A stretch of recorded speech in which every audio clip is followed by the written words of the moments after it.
Hi, my name is Mrs. Schott, and I will be reading Red-Headed Robbie's Christmas Story to you. The author is Bill Luttrell, and illustrations by Luck Lemonson. Early Monday morning, Mrs. Wallace stood in front of her second grade class and reached into the hat that was sitting on her desk. She pulled out a piece of paper and held it high. She said, "In my hand is the name of a lucky second grader. This child will get to make up a Christmas story and tell it to the Christmas assembly this Friday." "Choose me!" bellowed Big Eddie, the boy whose dad owned the toy store. "Choose me!" commented Cool Katie, the coolest girl in class. "Choose me!"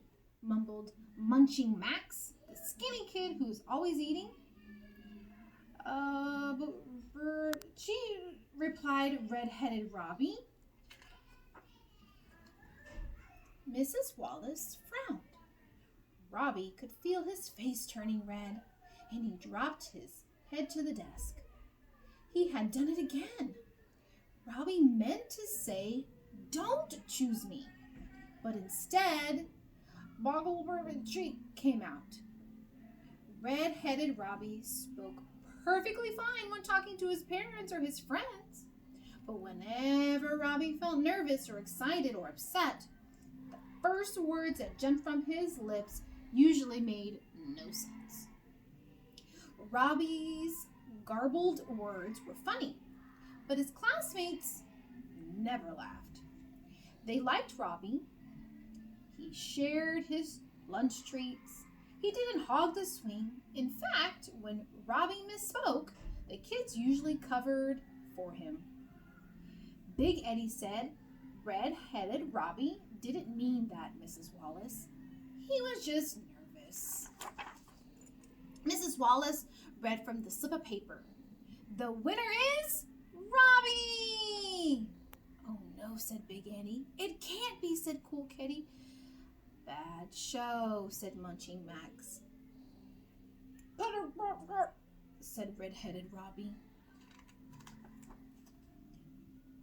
That night, Robbie felt sick to his stomach. How could he make up a story and tell it to the Christmas assembly without saying something silly? Robbie wrote a tale about a snowflake that landed on a fruitcake and thought it was a raisin. The story was not so great, and Robbie knew it. The next day after school, Robbie visited Big Eddie at his father's toy store. Robbie found him spinning around in his father's desk chair. "How's the story going, Red-Headed Robbie?" "I need help," said Robbie. Eddie said, "Make up a story about a boy who gets so many presents it takes him 2 days to open them all."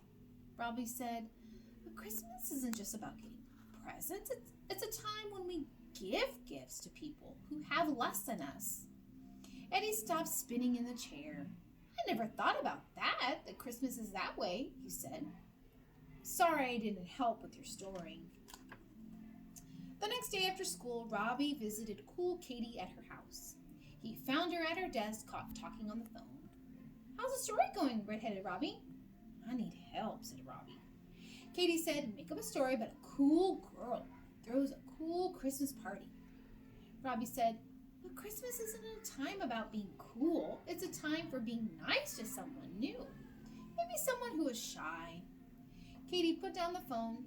"I never thought about Christmas that way. Sorry, I didn't help." The next day after school, Robbie visited Munching Max. He found Max in the bedroom staring at a box of broken candy canes. "How's the story going, Red-Headed Robbie?" "I need help," said Robbie. Max said, "Make up a story about a kid who is mad at his little sister for breaking his candy canes. He hides her Christmas presents as payback." Robbie said, "But Christmas isn't a time for paybacks. It's a time to forgive." Max put down the broken candy canes. "I never thought about Christmas that way. Sorry I didn't help." The next morning, the students and parents gathered in the auditorium for the Christmas assembly. The fifth grade performed a Christmas play they had written. Only a few times did their wigs fall off their heads. A fourth grader played a Christmas song he had composed on the guitar. Only a few times he dropped his guitar. A third grader danced a Christmas dance she had choreographed. Only a few times did she tumble to the floor. When the time came for the second grade performance, Miss Wallace said, "Robbie, will you now tell us his Christmas story?" Robbie stood up before the assembly. In his hand was a story he had written about the snowflake that thought it was a raisin. His stomach felt like it was filled with hot candle wax. Robbie took a deep breath and started to tell his tale. "Wobble raisin," he said. Robbie's face flushed burning red. A couple of first graders giggled. Robbie tried again to talk. "Creepin' groppin' gloop," he said. A couple of fifth graders whispered to each other. Again, Robbie tried to speak. "Shimmer minute flagrant," he said. A couple of fourth graders pointed at Robbie. His story was a disaster. Robbie felt ready to burst into tears, and he put his hand over his eyes. Suddenly, Big Eddie left his seat and walked to the stage. He stood next to Robbie and put his arm around him. Red-headed Robbie knows this Christmas story. It's about a boy who thought that Christmas was meant for one thing: getting presents. Then a little angel with red hair visited that boy. The angel told him that Christmas is a time for giving to people who don't have much. After the angel left, the boy asked his parents to give him some of the presents to the kids at the homeless shelter. That's Red-Headed Robbie's Christmas story. Cool Katie left her seat. She stood next to Robbie and held his hand. Red-Headed Robbie knows a Christmas story of a girl who thought that Christmas was all about being cool. Then a little angel with red head visited that girl. The angel told her that Christmas is a time for being nice to someone, maybe someone who's shy.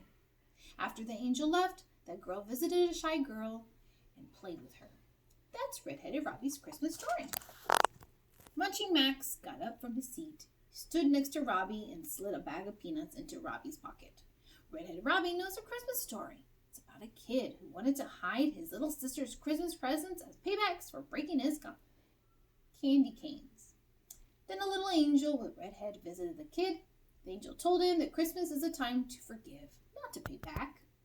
After the angel left, that kid forgave his little sister and took her sledding. That's Red-Headed Robbie's Christmas story. The assembly stood and clapped.